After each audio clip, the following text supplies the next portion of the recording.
Assalamualaikum warahmatullahi wabarakatuh. Alhamdulillahilladzi amarna bis-sidqi wal amanah wa nahana 'anil kadzabi wal khiyanah.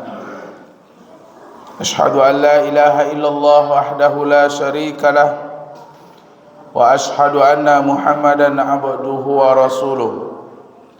Allahumma salli wa sallim ala sayyidina wa nabiyyina Muhammad wa ala alihi wa sahbihi ajma'in.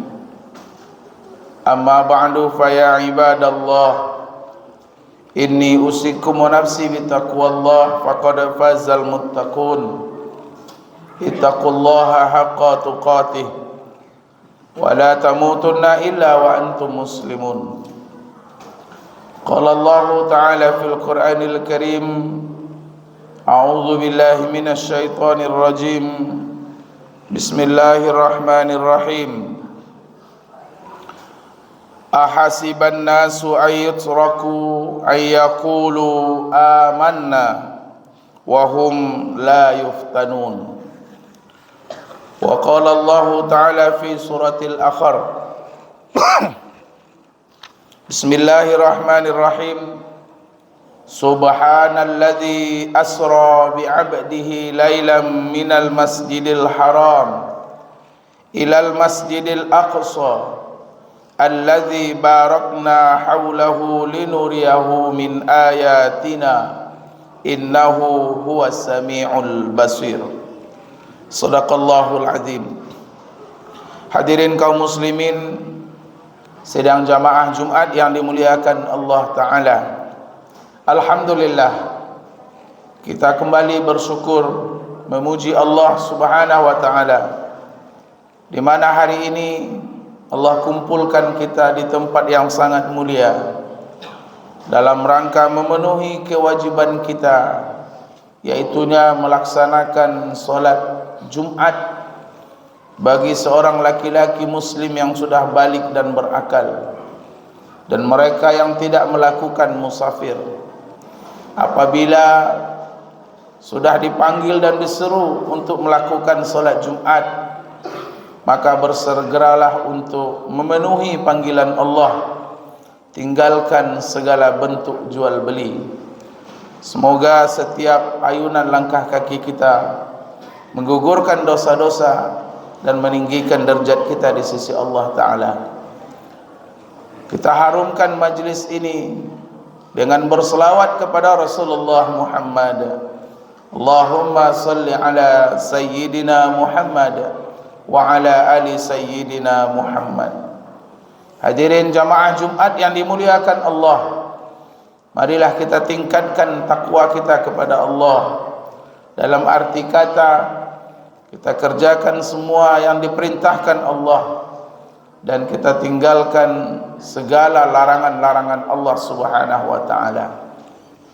Jamaah Jumat yang dimuliakan Allah, hari ini kita berada dalam hari kemuliaan, yaitunya hari Jumat, di mana hari Jumat ini adalah Sayyidul Ayyam, penghulu daripada sekalian hari.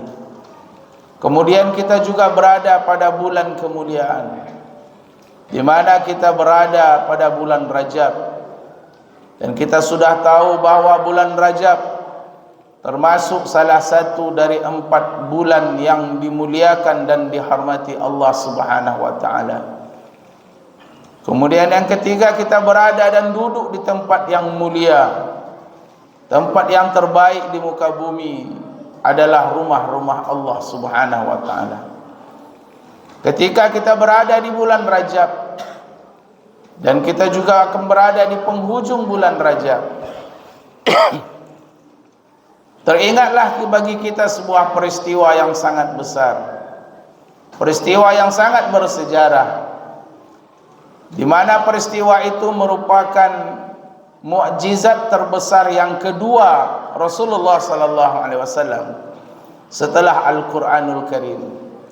Apa mukjizat Nabi itu? Itulah peristiwa Isra dan Mi'raj Nabi besar Muhammad sallallahu alaihi wasallam. Hadirin kaum muslimin, sidang jamaah Jumat yang dimuliakan Allah. Ada pepatah mengatakan, jalan yang mendaki itu akan mengantarkan kita ke puncak yang tinggi. Setiap jalan yang mendaki pasti akan mengantarkan seseorang ke tempat yang tinggi. Mungkin peribahasa ini yang paling cocok, yang paling tepat untuk menggambarkan peristiwa Isra dan Mi'raj Rasulullah sallallahu alaihi wasallam. Mungkin inilah pepatah yang paling tepat bagi Rasulullah sallallahu alaihi wasallam dalam kita menyikapi peristiwa Isra dan Mi'raj Rasulullah sallallahu alaihi wasallam. Kenapa tidak hadirin jamaah Jumat yang dimuliakan Allah?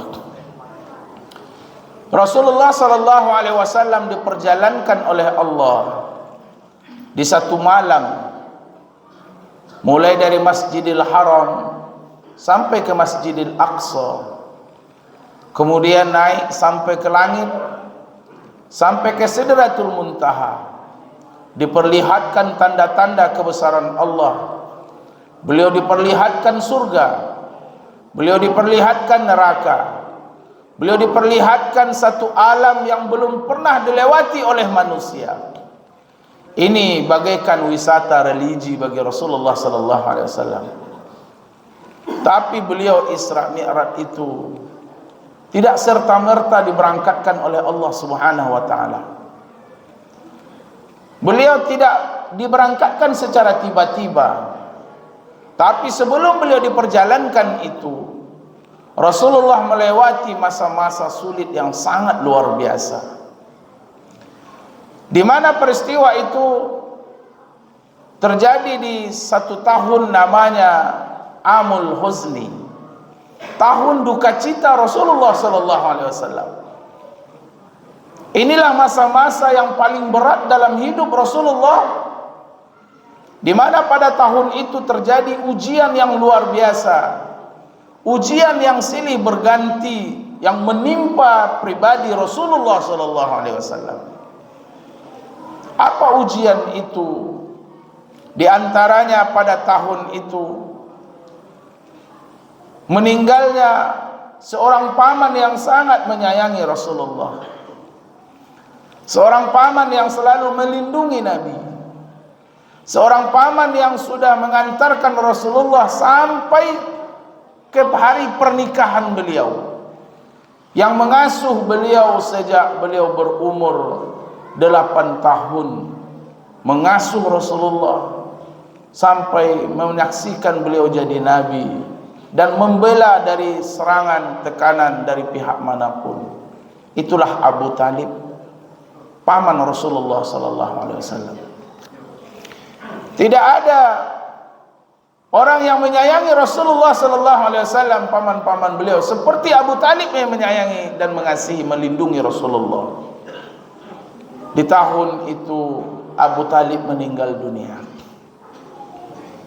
yang membuat Rasulullah semakin sedih, di mana paman beliau ini yang selalu membela beliau, ketika beliau jatuh sakit, Rasulullah pun bergegas mendatangi rumah Abu Talib, di mana Abu Talib saat itu belum menyatakan keislamannya.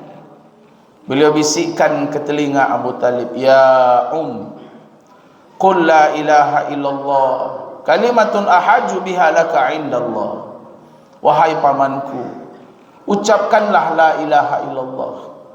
Hanya dengan kalimat itulah saya bisa membela paman nanti di hadapan Allah. Tapi singkat cerita, Abu Talib tidak mau mengucapkan la ilaha illallah. Maka beliau pun mati dalam keadaan musyrik. Sedih Rasulullah atas meninggalnya paman beliau. Jauh lebih sedih lagi karena orang yang beliau sayangi ini meninggal dalam keadaan musyrik. Belum kering air mata Rasulullah, tangisan beliau belum berhenti. Tahun yang sama meninggal juga istri pertama beliau, istri satu-satunya, yaitunya Khadijah binti Khuwailid. Tidak ada istri-istri Nabi yang bisa menggantikan posisi Khadijah binti Khuwailid. Itulah Ummul Mukminin. Beliaulah yang selalu mendukung, yang selalu mensupport Rasulullah dalam berdakwah. Di mana Khadijah itu dulunya adalah seorang bangsawan, seorang hartawan, seorang perempuan yang kaya raya. Sepertiga Mekah itu adalah milik Khadijah. Begitulah kekayaan Khadijah. Setelah menikah dengan Rasulullah, beliau hibahkan seluruh harta beliau untuk berdakwah, untuk kepentingan agama ini. Sampai-sampai di saat hari-hari terakhir Khadijah, di mana ketika beliau sakit, 80 lebih tambalan baju beliau di saat beliau sakit. Saat itu Rasulullah pun sedih. Wahai Khadijah istriku, dulu engkau adalah perempuan yang kaya, tapi hari ini apa yang engkau punya? Apakah engkau menyesal menikah denganku, wahai Khadijah? Bahkan sampai bajumu 80 tambalan bajunya. Apa kata Khadijah di akhir hayatnya? Wahai Rasulullah suamiku, andai kata nanti aku sudah tiada dan engkau butuh sesuatu untuk berdakwah, bongkarlah kuburanku wahai Rasulullah. Jadikan tulang belulangku sebagai jembatan untuk sarana engkau berdakwah menyampaikan risalah ini. Subhanallah. Kita umat Islam seluruh dunia berhutang budi kepada Bunda Khadijah. Maka ketika dua orang ini sudah tiada mendampingi Rasulullah berdakwah, maka tekanan orang Quraisy pun semakin menjadi-jadi.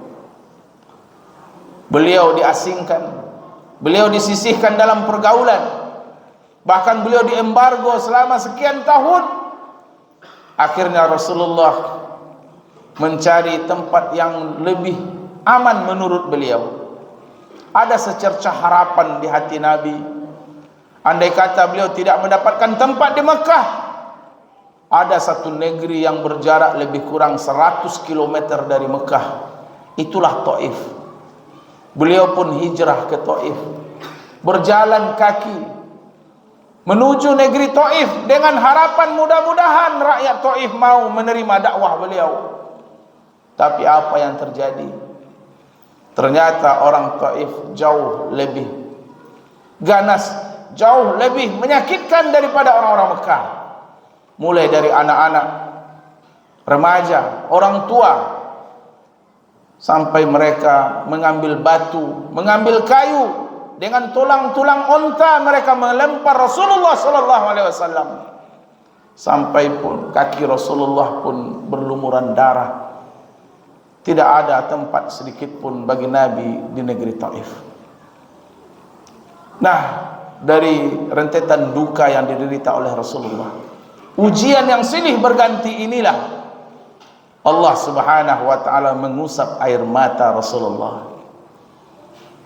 Allah Subhanahu wa taala memperjalankan Rasulullah di satu malam dari Masjidil Haram yang ada di Mekah sampai ke Masjidil Aqsa di Palestina dan naik sampai ke Sidratul Muntaha. Allah nampakkan kepada Rasulullah tanda-tanda kebesarannya. Allah perlihatkan kepada Nabi betapa kecilnya dunia ini. Maka tidak perlu larut dalam kesedihan. Dunia ini sangatlah kecil. Hadirin jamaah Jumat yang dimuliakan Allah. Maka itulah kehidupan kita.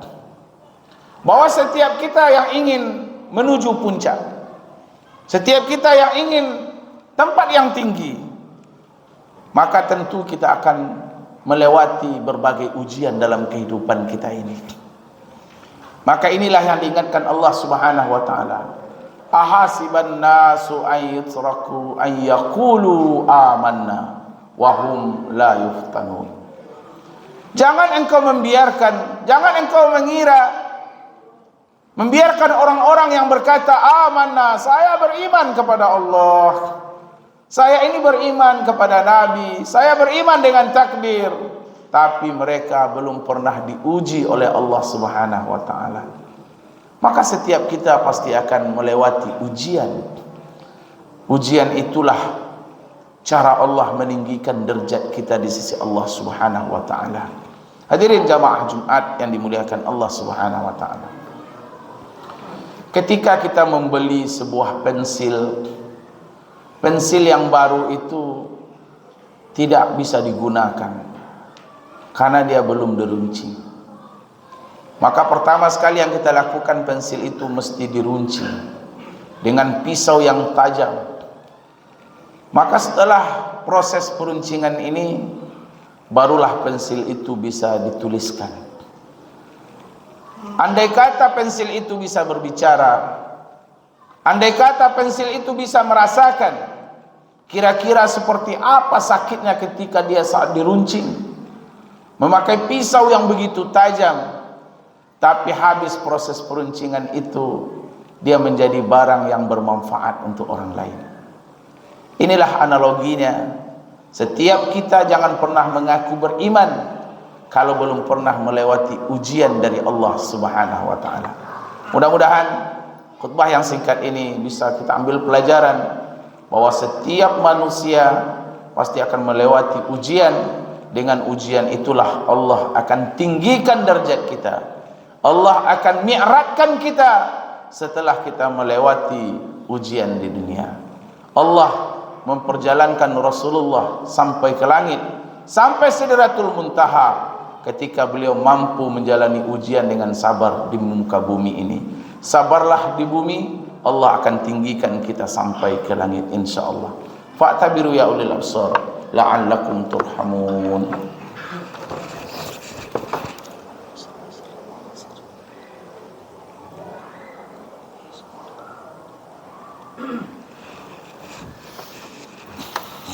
Alhamdulillah, wassalatu wassalamu ala rasulillah Sayyidina Muhammadin ibni Abdillah wa ala alihi wa sahbihi wa mawalah. Ashhadu an la ilaha illallah wahdahu la syarika lah, wa ashhadu anna Muhammadan abduhu wa rasuluh. Allahumma salli wa sallim ala sayyidina wa nabiyyina Muhammad wa ala alihi wa ashabihi al-mujahidin at-tahirin. Amma ba'du, fa ya ibadallah, inni usikum wa nafsi bi taqwallah faqad fazal muttaqun. Ittaqullaha haqqa tuqatih wa la tamutunna illa wa antum muslimun. Thumma asma' qala Allah ta'ala fil Qur'anil Karim, a'udzu billahi minasy syaithanir rajim. Bismillahirrahmanirrahim. Wal 'asr, innal insana lafi khusr illa alladziina amanu wa 'amilus solihati wa tawassaw bil haqq wa tawassaw bis sabr. Innallaha wa malaikatahu yusholluna 'alan nabi ya ayyuhalladzina amanu shallu 'alaihi wa sallimu taslima. Allahumma salli 'ala sayyidina Muhammad wa 'ala ali sayyidina Muhammad kama shallaita 'ala sayyidina Ibrahim wa 'ala ali sayyidina Ibrahim wa barik 'ala sayyidina Muhammad wa 'ala ali sayyidina Muhammad kama barakta 'ala sayyidina Ibrahim wa 'ala ali sayyidina Ibrahim fil 'alamin innaka Hamidum Majid. Allahumma ighfir lil muslimina wal muslimat wal mu'minina wal mu'minat birahmatika ya arhamar rahimin. Allahumma a'izzal islam wal muslimin wa adilla syirka wal musyrikin. Allahumma ansur ikhwanana al muslimina mustad'afina wal mujahidina fi Palestin. Allahumma sabbit imanahum wa anzilis sakinata fi qulubihim. Allahumma rabbana taqabbal minhumus syuhada wasfi minhumul marda. Allahumma a'id masjidal aqsa ila rihabil muslimin. Allahumma ahfiz masjidal aqsa min yahudil hasidin. Allahumma ahlikil yahudil mu'tadin alladhi qatalu ikhwanana al-muslimina mustad'afina fi Palestin. Allahumma shattit samlahum wa farriq jam'ahum waj'alid da'irata alaihim ya aziz ya jabbar ya qahar. Rabbana atina fid dunya hasanah wa fil akhirati hasanah wa qina adzabannar. Walhamdulillahi rabbil alamin. Ibadallah, inna Allaha ya'muru bil adli wal ihsan wa ita'i dzil qurba wa yanha 'anil fahsya'i wal munkar wal baghi ya'izukum la'allakum tadhakkarun. Fadhkurullaha al-'azima yazkurkum wad'uuhu yastajib lakum wa la dzikrullahi akbar. Aqimus shalah.